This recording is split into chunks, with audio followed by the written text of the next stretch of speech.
Now, with shared pointers, we can have two pointers pointing to the same memory location. Now, most of the time, you would use unique pointers, but let's see how we can work with shared pointers. So just like before, first we include the memory file on the top.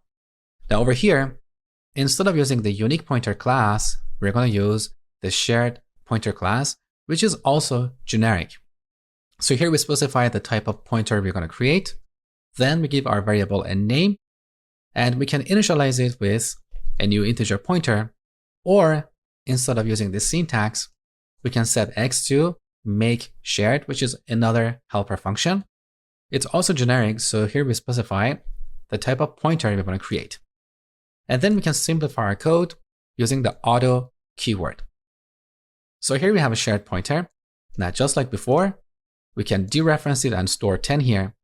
And then later we can create another pointer to the same memory location. So we type shared pointer of type int. We can call this y and initialize it with x. Now we can verify that x and y are pointing to the same memory location. Take a look. Okay, good. Now that also means that if we print the dereferenced y, we should see 10. Take a look. There you go. So this is the difference between shared and unique pointers. With shared pointers, we can have two pointers pointing to the same memory location.